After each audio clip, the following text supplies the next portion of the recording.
आप में से कितने लोग हैं जो बहुत जुगाड़ू हैं, तो कुछ भी जुगाड़ करके काम को कर देते हैं बस किसी तरीके से? हाँ, तो आप सबके लिए रास्ता है। स्मार्ट वर्क तो इंग्लिश में कहते हैं, हिंदी में क्या कहते हैं? जुगाड़। जुगाड़। आपको समझ आना चाहिए कि मैं कैसे करूं। बिजनेस में हर पॉइंट पे जाकर के आप फंसोगे तो आपको पता होना चाहिए मैं निकल जाऊंगा यहां पे जाके फंसा फिर निकल गया, फिर यहां पे फंसा फिर निकल गया। जो लोग ऐसे चलने वाले हैं सीधा सीधा सीधा सीधा एक लाइन में, उनके लिए नहीं। और उसमें कोई बुराई नहीं है, मैं उनको ये नहीं कह रहा कि वो बुरा है या कुछ भी है। मैं बस ये बता रहा हूं ये सेशन हो किसके लिए रहा है। हर सेशन हर एक के लिए नहीं हो सकता ना। ये मेडिटेशन सेशन तो है नहीं, तो ये किसके लिए है? ये जुगाड़ू लोगों के लिए। इन सिंपल वर्ड्स, ऐसा दिमाग होना चाहिए जो बंद ना, जो हर डायरेक्शन में सोच सके, जो आकर के मुझसे ये सवाल ना पूछे कि सर आपने अपने इस सेशन में ये बोला है, आपने इस सेशन में ये बोला है, तो ये सही है या ये सही है? अरे मेरे बाप, दोनों सही है और दोनों ही गलत है। तू समझ तू कहां पर खड़ा हुआ है, तू किस सिचुएशन में है, उसके अकॉर्डिंग दिमाग लगा। तेरा किससे कनेक्शन बन रहा है, कैसे बन रहा है, और आगे बढ़ जाओ वहां से फटाफट से। ये तरीका है। सोच को खोलना है। सोच जो बंधी हुई है ना, एक जगह पे अटकी हुई है, और इसको खोलने से होगा क्या? इंडिया की प्रॉब्लम्स कैसे सॉल्व होंगी? क्योंकि मेरा मकसद है सिर्फ आपकी लाइफ बदलने में नहीं, इंडिया की सारी प्रॉब्लम सॉल्व करना। क्या आने वाले 50 साल बाद, 100 साल बाद इंडिया की जो मेजर प्रॉब्लम्स है वो सॉल्व होगी। वो कैसे होगी? कि अगर ज्यादा से ज्यादा लोग इस तरीके से आगे बढ़ेंगे, और मान लो आने वाले टाइम में आपने 100 लोगों के लिए भी इंप्लॉयमेंट जनरेट किया, तो अब आप इंप्लॉयमेंट मांग नहीं रहे हो, जॉब मांग नहीं रहे हो, आप जॉब क्रिएट कर रहे हो। ऐसे भी तो लोग होने चाहिए ना, जो जॉब क्रिएट करने के बारे में सोचे, दिमाग लगाएं कि मैं जॉब क्रिएट कैसे कर सकता हूं, अपने आप को इतना स्ट्रांग कैसे बना सकता हूं। तो ये मेरा मिशन है कि आप ही में से निकल करके कुछ लोग तेजी से आगे बढ़ जाएं, तेजी से सक्सेसफुल हो पाए, कुछ ऐसा कर पाए कि वो सिर्फ अपनी प्रॉब्लम सॉल्व ना करे बल्कि इस कंट्री की भी प्रॉब्लम्स को सॉल्व कर जाए। ऊपर से आपकी फाउंडेशन क्या है? ईमानदारी, ऑनेस्टी। सिर्फ लिखने के लिए नहीं, honesty is the best policy. Actual में honesty, excellence, sharing, most important sharing. फिर मैं अकेला नहीं होऊंगा, मेरे जैसे लाखों लोग होंगे इंडिया में, अलग अलग फील्ड में, और सबकी जिंदगी का सिर्फ एक ही मकसद होगा कि मुझे लाइफ में सक्सेसफुल होना है, और फिर इस सक्सेस को किसी भी तरह से लोगों के साथ में शेयर करना है, किसी भी तरह से लोगों को भी सक्सेसफुल बनने का मौका देना है।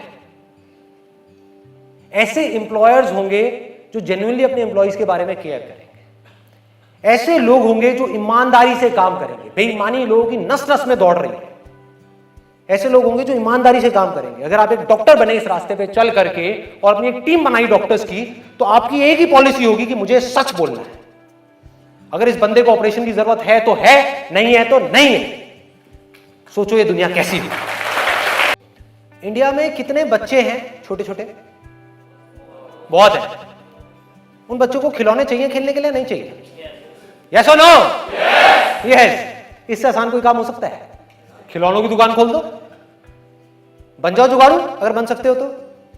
देखो अब इसको थोड़ा सा 10 मिनट के अंदर टच करते हैं। देखो, अरबपति बनने वाले हो खिलौनों की दुकान से।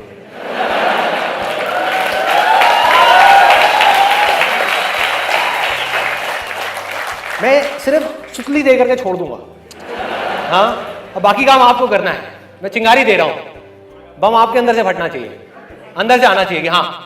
देखो, खिलौने बच्चों को पहले भी चाहिए थे, आज भी चाहिए, आने वाले हजारों साल बाद भी चाहिए। खिलौनों की इंडस्ट्री अपने आप में बिलियंस ऑफ डॉलर की इंडस्ट्री है, लाखों करोड़ रुपए की इंडस्ट्री है। इतनी बड़ी इंडस्ट्री है कि उसमें लाखों लोग खप सकते हैं। इतनी बड़ी इंडस्ट्री है। आपने क्या किया? आपने कहा कि मुझे खिलौनों की दुकान खोलनी है। अब कहां खोलोगे? हलवाई के बगल में? कहां खोलोगे? बनो जुगाड़ू, लगाओ दिमाग। नहीं, स्कूल के पास क्या होगा? बच्चे अकेले जाकर के खरीदेंगे? कब खरीदते हैं खिलौने? एक मिनट, कितने लोग यहां पर मैरिड हैं? मैरिड है जिनके बच्चे हो? बच्चे सबसे ज्यादा जिद कब करते हैं? एक मॉल में। और दूसरा बताता हूं, और देखो देखो, इसको कहते हैं, सुनना सुनना सुनना, अभी बात करते करते एक बड़ा मजेदार आइडिया आया। आप कहोगे कितना खुराफाती दिमाग है इस बंदे का। देखो, यही सोच चाहिए, यही सोच चाहिए, और ये अभी सेकंड्स में हो रहा है। सोचो, इस काम के ऊपर आप 1 महीना लगा दो। और फिर इस काम को शुरू करो, तो कैसा होगा ये काम, कितना कमाल का होगा। देख पा रहे हो? देखो कहां खोलनी चाहिए आपको दुकान। बच्चे बीमार हैं और मां लेकर के जा रही है बच्चों को एक डॉक्टर के पास में, चाइल्ड स्पेशलिस्ट, जहां पर लाइन लगी हुई है कि आपका ये नंबर है, आपका ये नंबर है, आपका ये नंबर है, मतलब एक घंटे बाद नंबर आ रहा है। तो 1 घंटे तक बच्चा बीमार है, मां उदास है, मां चाहती है कुछ देर के लिए बच्चा अपने दर्द को भूल जाए, बच्चा खुश हो जाए। बच्चा खुश होता है खिलौनों से, खिलौनों की दुकान है जस्ट उसके सामने। सोचो क्या होगा। और आप क्या कर सकते हो? देखो आपने क्या कहा, मैं जितने भी बच्चे आएंगे उनको फ्री में, अब ऐसा काम कोई नहीं कर रहा पूरे इंडिया में, इसको बोलते हैं जुगाड़ू सोच। देखो फ्री में बिना पैसे लिए बलून्स दो। आपकी कॉस्ट कितनी है एक बलून की? 5 रुपए। मान लो 2 रुपए की है, उसमें गैस भर गई, ये हो गया वो हो गया, सब मिला के 5 रुपए की पड़ गई आपको।